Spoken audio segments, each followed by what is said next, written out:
क्या आप हर छोटी बड़ी बात को लेकर परेशान रहते हैं? क्या आप दूसरों को खुश करने की कोशिश में अपनी खुशी खो देते हैं? अगर हां, तो ये किताब आपके लिए ही है। The subtle art of not giving a fuck हमें सिखाती है कि कैसे कम परवाह करें, लेकिन सही चीजों की। ये हमें बताती है कि जीवन में मुश्किलें तो आएंगी ही, और असली खुशी उन मुश्किलों का सामना करने में है, उनसे भागने में नहीं। नमस्कार दोस्तों, स्वागत है आपके अपने YouTube चैनल बुक बाइट्स पर, जहां हम किताबों के स्वाद को छोटे छोटे निवालों में परोसते हैं। और सबसे खास बात, हम हर रोज एक नई बुक समरी लेकर आते हैं। तो अगर आप किताबों के शौकीन हैं और कम समय में ज्यादा जानना चाहते हैं, तो ये चैनल आपके लिए ही है। आज हम बात करेंगे एक ऐसी किताब की जिसने सेल्फ हेल्प की दुनिया में तहलका मचा दिया, the subtle art of not giving a fuck, एक खास अंदाज में जीने की कला।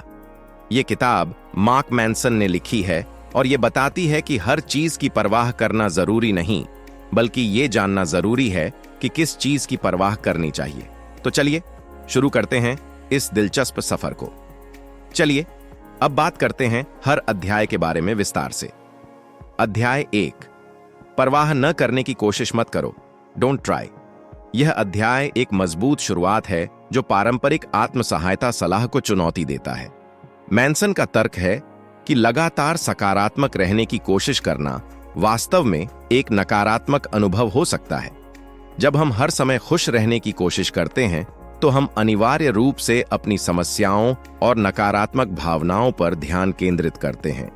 इसके बजाय वह सुझाव देते हैं कि हमें अपनी समस्याओं को स्वीकार करना चाहिए और उन्हें हल करने पर ध्यान केंद्रित करना चाहिए। वे बैकवर्ड लॉ की अवधारणा भी पेश करते हैं। जितना अधिक आप कुछ चाहते हैं, उतना ही आप उसके अभाव पर ध्यान केंद्रित करते हैं, और इसलिए उतना ही कम संभावना है कि आप इसे प्राप्त करेंगे। उदाहरण के लिए, यदि आप हर समय खुश रहने की कोशिश करते हैं, तो आप अनिवार्य रूप से अपनी नाखुशी पर ध्यान केंद्रित करेंगे। अध्याय 2, खुशी एक समस्या है, हैप्पीनेस इज अ प्रॉब्लम।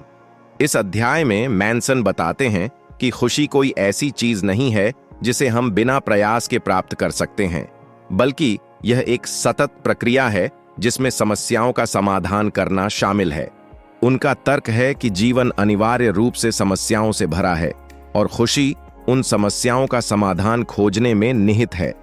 वे हमें अपनी समस्याओं को स्वीकार करने और उनसे सीखने के लिए प्रोत्साहित करते हैं। वे सतही सुखों के पीछे भागने के खतरे पर भी प्रकाश डालते हैं, जो अंततः हमें खाली और असंतुष्ट छोड़ सकते हैं। अध्याय 3, आप खास नहीं हैं, यू आर नॉट स्पेशल। यह अध्याय हमें एक महत्वपूर्ण वास्तविकता की जांच प्रदान करता है। मैनसन का तर्क है कि हम में से अधिकांश लोग औसत हैं, और यह ठीक है।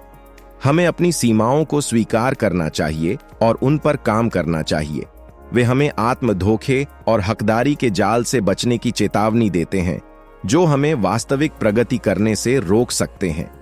वे हमें यह भी याद दिलाते हैं कि हर कोई खास नहीं हो सकता है, और यह एहसास हमें अधिक खुश और संतुष्ट रहने में मदद कर सकता है। अध्याय 4, पीड़ा का मूल्य, द वैल्यू ऑफ सफरिंग। इस अध्याय में मैनसन बताते हैं कि जीवन में पीड़ा और कठिनाई अपरिहार्य है, और वास्तव में वे मूल्यवान भी हैं। पीड़ा हमें मजबूत बनाती है, हमें सिखाती है और हमें बेहतर इंसान बनाती है। वे हमें अपनी पीड़ा से भागने के बजाय इसे स्वीकार करने और इससे सीखने के लिए प्रोत्साहित करते हैं। वे हमें यह भी याद दिलाते हैं कि हम जो मूल्य चुनते हैं, वे हमारे द्वारा अनुभव की जाने वाली पीड़ा के प्रकार को निर्धारित करते हैं। अध्याय 5, आप हमेशा कुछ न कुछ चुन रहे हैं, यू आर ऑलवेज चूजिंग। यह अध्याय जिम्मेदारी की अवधारणा पर केंद्रित है। मैनसन का तर्क है कि हम हमेशा कुछ न कुछ चुन रहे होते हैं, भले ही हम निष्क्रिय लग रहे हों। हमें अपने विकल्पों की पूरी जिम्मेदारी लेनी चाहिए और यह समझना चाहिए कि हमारे हर चुनाव के परिणाम होते हैं। वे हमें पीड़ितों की मानसिकता से बचने की चेतावनी देते हैं, जो हमें अपनी परिस्थितियों को बदलने से रोक सकती है। अध्याय 6, आप गलत हैं, मेरे बारे में भी, you are wrong about everything but so am I. यह अध्याय निश्चितता के खतरों पर केंद्रित है।